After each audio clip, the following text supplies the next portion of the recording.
can you, decide or define what is it that you want to do or where you want to go so that you can start following?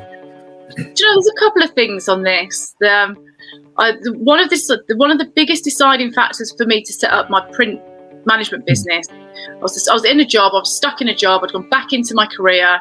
I knew I wanted to do something, I had no idea what it was. I went along to one of the progressive business summits, and it was something that Rob Moore said from stage, probably the one and only thing I can remember from the summit. And it, if you need to cash flow, you need to cash flow quickly, do something that you know. And I was in that moment, I was like, right, I know how to print manage. I know how to broker it. I've got the suppliers, I've got the clients, and if I want to exit quickly, then that needs to be something that I focus on. And then the other thing is that we put ourselves under so much pressure to choose one thing. And whilst you should focus on one thing at a time, there's nothing wrong with trying something and it not working. Because you just don't know until you've tried something whether you're going to like it or not. So I've done, what have I done in the past? I've done like business masterminds and mentoring. I've trialed for a bit. I've done random things like Christmas Eve boxes, and I've done like fitness stuff. I've done what else have I done? Loads of stuff. Workshops, which I was setting up with my old accountant. Just loads of different stuff that, and then on the property side, at one point it was going to be HMOs, and then when it was deal sourcing, and then I always had my eye on SA, and actually back to deal sourcing. So, and that seems to be, print and deal and property, sourcing seems to be where it's stuck. So don't be afraid to give something a go. I mean, don't blow a load of cash on the way doing it, but don't put yourself under too much pressure to make a decision. That classic thing of when we're in school and they say, "Oh, what do you want to be when you grow up?" and you get a chance to choose one thing.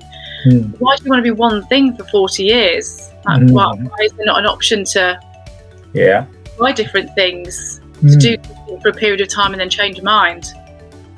So and that aligns with us as people, because everything, even ourselves, we are almost changing, and also because they say change is the only constant, isn't it? Even the way we think, as we grow up, maybe we're becoming more mature, we are increasing our level of awareness, maybe we are getting more knowledge in other things, and that can change how we ourselves approach life and the things that we do. So maybe keeping ourselves in that zone to accept the change, like you say, just follow different things. And don't do the shiny penny thing where you go after everything all at once. But no, the shiny syndrome. Absolutely, don't do that. But you have to know, I think, enough about, let's take property for example, all the different property strategies to be able to make a decision on which one you think will work for you, your values and your vision, and how it will serve your purpose in life. That's good. That's brilliant, actually. And I pick up on what you mentioned about what Rob Moore said, because in a way, like you say, you almost have to stop as well and do what they call like a SWOT analysis of yourself, like what are your strengths and weaknesses, and how you can fill the knowledge gap in a way. But quickly you could do, if you have a strength in a particular area, just like you did print, you can just go and do something quickly. Whilst if you're looking at something else, you can be investing the time and the money to upgrade knowledge there. Because I think a lot of people go that, there are some significant benefits of the property strategy, but some of them take time. And if you haven't got that time, and you do need something to cash flow, you maybe need to look to the skill set that's close to home, utilize that, and I found that really beneficial. And having a business that was something that I'd done for years, so from an everyday production point of view, I knew it inside and out. So the only thing that I really had to learn was how to run a business, and how to, and which is a skill in itself. How to set up a business, how to brand a business, how to market a business, how to run it, how to finally outsource and find VAs. But the actual crux of what the business was doing, I knew like the back of my hand, because I've done it for 20 years. So it wasn't like I was having to learn a new business strategy and how to do business at the same time. Brilliant. And how do you balance and manage everything? Because obviously, like you say, you've got a son at home to look after as well. Then you've got a business that requires your time traveling and all of those kind of things. I do, and that's asked me at the time, and I probably wouldn't have said what I'm going to say now, but there are some benefits to co-parenting, in that Joseph spends 3 days a week with his dad, which great for them, and also great for me.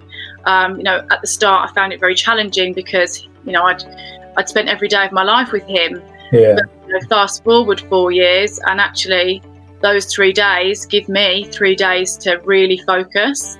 And then now he's in school, so the other days, we have 9 till 3, so I get to work in the daytime. So it's it's just all about blocking out your time and putting your time where your IGTs are, and going for it, really. But it's not always that easy. I mean it's not nothing is easy, isn't it? Everything is risk, business and all of that. But especially when coronavirus hits and you're locked down and they can't go to school, that's a challenge. Absolutely. But then they say as people, we are at our most creative when we are faced with challenge, isn't it? Because it almost reignites our genius and creative thinking. Because now you're faced with challenge, you're thinking, okay, what can I do now? But it was a long time through the pandemic where I was a little bit lost, actually. My print management business was hugely affected, and I'd now got a 6-7-year-old at home with the responsibility of keeping up his education. And I did feel a bit lost about what's going to happen from a business perspective. Will the print management company succeed? Will it be able to ride the storm?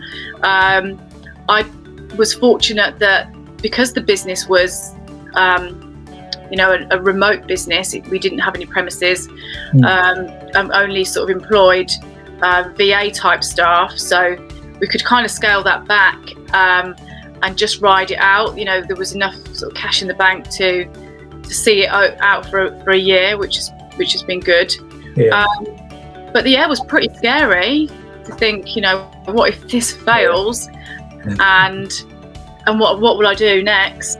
I spent a good chunk of time just doing like times tables and learning about phonics. So it wasn't clear what the next was going to be, and maybe I think it was a couple of gin and tonics and a bit of a SWOT analysis.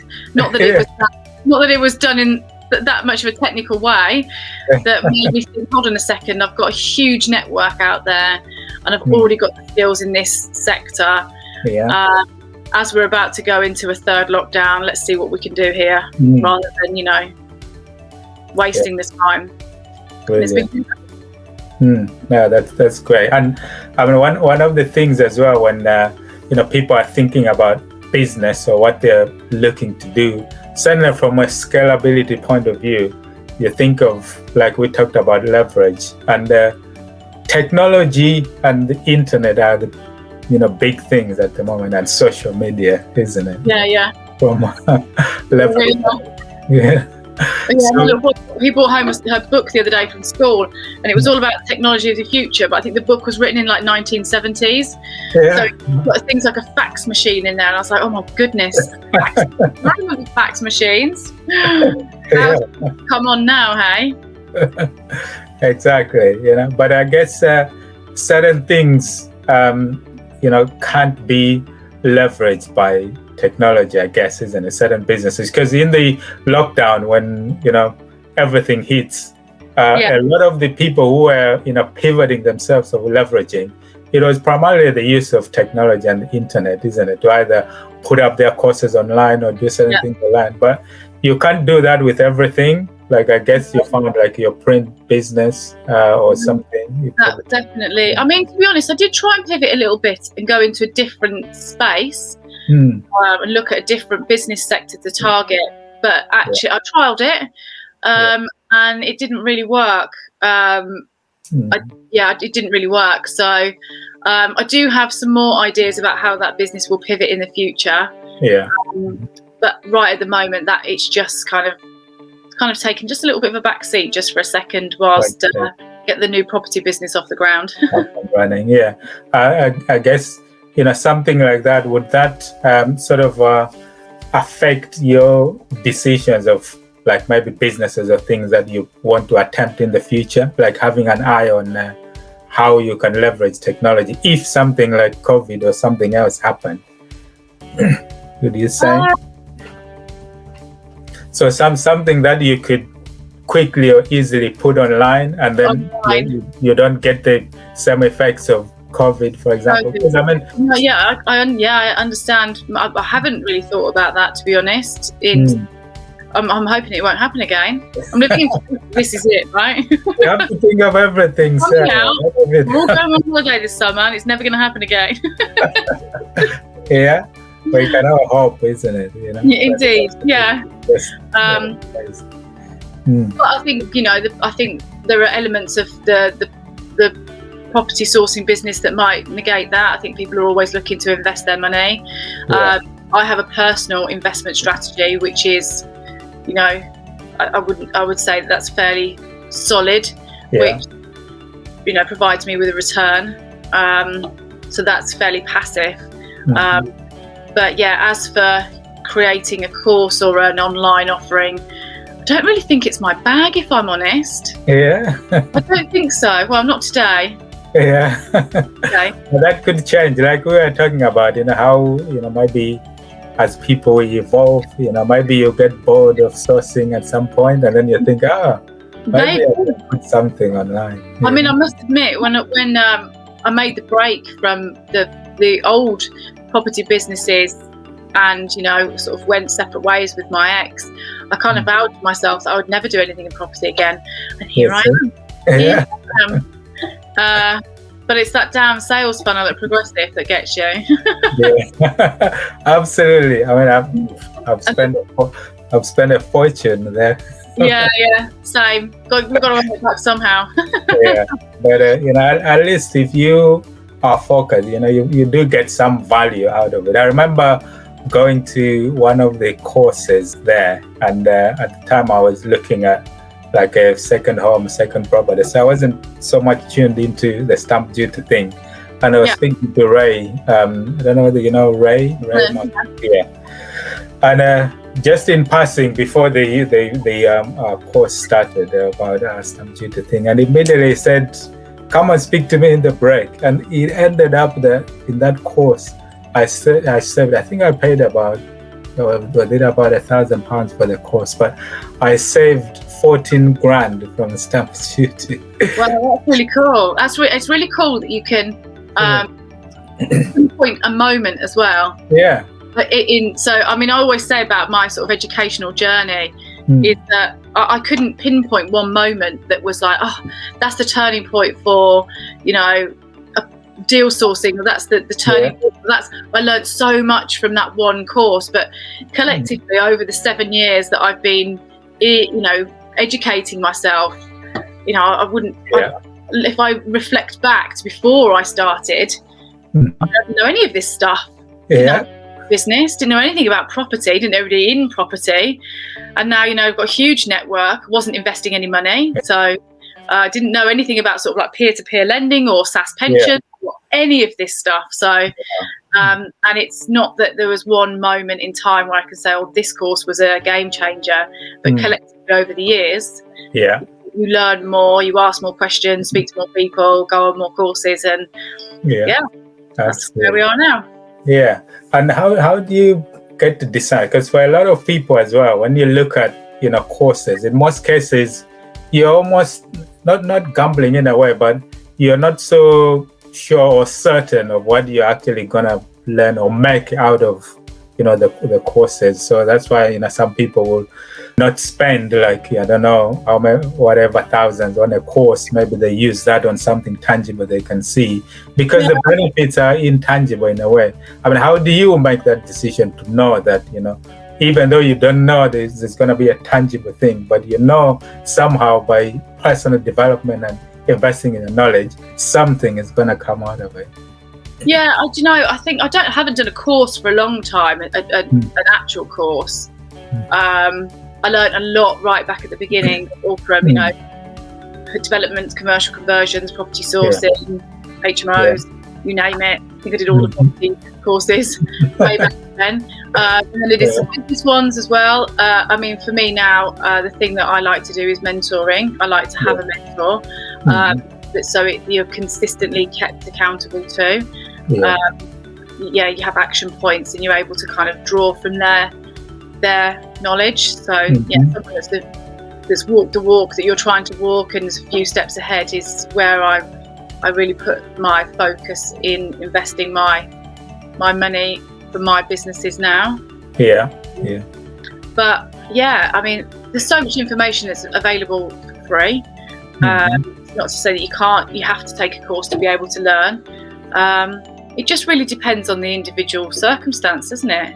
I think there's massive value to be had from the courses that I've done. So Good. How did you get to pick your Goldman area or investment patch? How did that come about? Oh, so with this particular business, the new business where we are targeting Leeds and Birmingham, I've partnered with people that are in those areas. So travel to both regularly, but have people on the ground that I know, trust. I mean, these are friends of years I work with, and it just seems to work very well. We work on a collaborative basis, so that's why, and also because they're one of the two of the biggest cities, and the demand is just great for anything that you can get in those areas that stacks. So that's on a mission. Are you finding it a challenge at the moment to find deals that stack up? Yeah. I mean, the market's really hot. We have fairly large demand for our investors. So, but it's we're expanding out just outside of the cities. So it's exciting. Working hard and I think. Do you ever get tempted to expand your area, maybe if you've got more investors than you have deals, so you can cover everything? 100%. So the area so this is from a single let basis. So sort of the strategy is standard buy to lets under about 150k that yield 7%. Seems to be a nice sort of deal to source. First area we did that in is Leeds. Moved to Birmingham, and now also looking at Manchester, but I'm Essex based, so should really be looking at some of the home counties that are around me here. But it's only been a few months since the business started, so one city at a time, one step at a time. Absolutely. But I guess from a numbers game, because I live in Essex as well. But you do? Just up the road. We could have done this together. Absolutely. I'm sure with summer coming up, I'm sure we can arrange something. Take the kids out. I've got 3 boys as well. Have you? How old are they? 14, 9, and 8. Oh, wow. Yeah, so that's it. But it should fun, be fun time, eh? Yeah, good fun. So in the summer, because now everything seems to be either amber or red zone or red thing, so you probably can't take them anywhere. So I'm living in denial. I've got a holiday booked for the summer, so yeah. Yeah, I mean, I know people who had booked Portugal, and then Portugal has gone amber, and so on. I know. Well, my mum has a place in Spain, so I booked some flights to go there in the summer holidays. However, we can move them if it doesn't happen. It's I really want it to happen because we've not been in 2 years. I'm desperate to get away.